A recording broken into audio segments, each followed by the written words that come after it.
Instant Karma's Call of Duty webisode.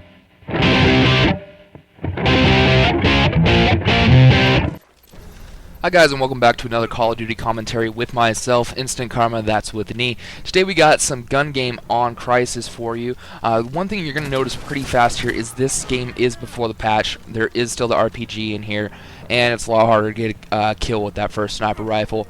But I managed to make it work, still have a lot of fun on this, and get some good gameplay in the meantime. First off, I want to give a big shout out to Hi360. That's HIA360. He is in my box below. Definitely go check him out. Give him a subscription if you want to. He's got some great content.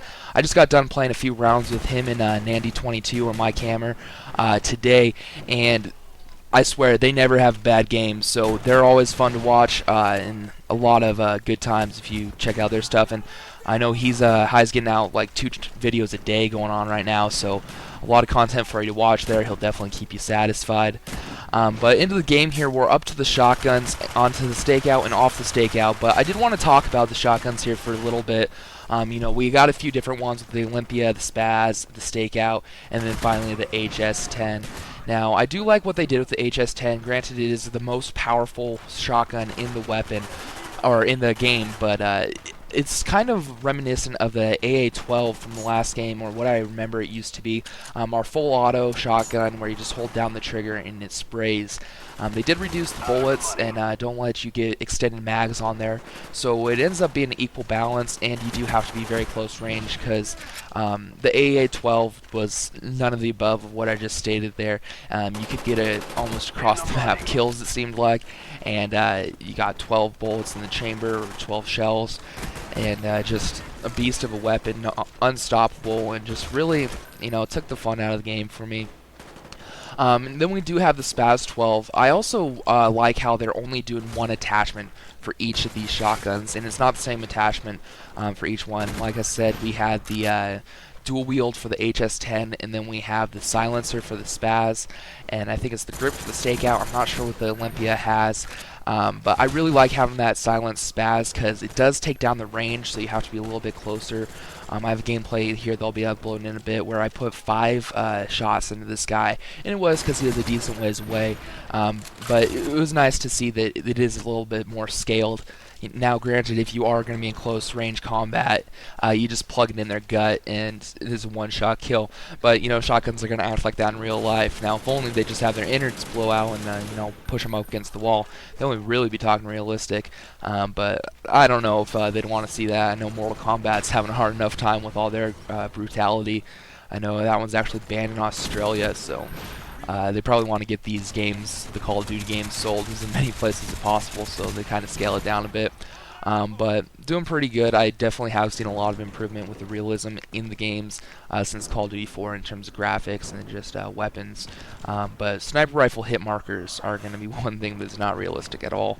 But you got to deal with it. Most of the time I see them is when I'm dealing with lag, but there's legitimate times too when maybe I even have host and just get a hit marker, but there's nothing more frustrating than that.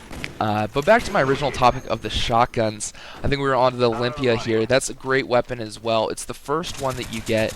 I do have a few complaints with it.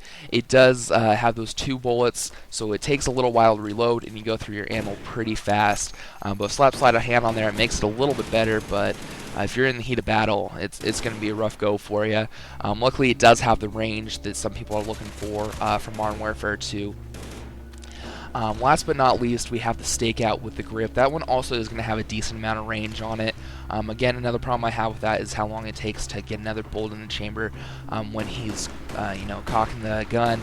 It takes a little while, and there's a lot of time for somebody, if they have a FAMAS or an AUG or whatever weapon they be using, it's going to come out and kill you, which, you are using a shotgun, so you're probably going to die a decent amount of time between those reloads, but it doesn't feel like it's a necessary obstacle that they had to put in the way. But overall, shotguns, I definitely think they improved on this game. They're not as cheap as what they used to be, and overall, they're a more viable contender in this game than any others. So hopefully for Modern Warfare 3, they continue the trend and keep things going. Plowing right on through here, up to the crossbow already. I do have a little bit of trouble here. I think I get humiliated like 2 or 3 times with this crossbow once I get up to it. So it does take me a while, and I have a hard time with the crossbow for whatever reason. And if luckily enough, though, I can get kills with that China Lake pretty easily. I do like it. I don't know why a lot of people are against it. I know it is a noob tube, but even then, a lot of people say that it's not a good weapon at all. But I like the China Lake, so luckily I can get off that pretty easy and back up to my crossbow. And then I get into the ballistics knife, which is even better for me. I like this out of the special weapons a lot better than the crossbow. Even though the crossbow does have the exploding bullets, I definitely like having the ballistics knife. Although it is harder to trace your knife and see where it's going as opposed to the crossbow, because it does have that trail. Sometimes it just feels like the ballistics knife catches the wind or something and strays off to the left, but you know, that could just be my wishful thinking. But it looks like we're about ready to wrap it up here, guys. Ended up in the money, first place, 3,000 COD points. Don't like doing the pro gambler, just weekend gambler. Keep it fun for low money. But check out this kill cam. If you enjoyed it, please remember to give it a thumbs up. And if you want to see more and you haven't already, give me a subscribe. And we'll catch you next time.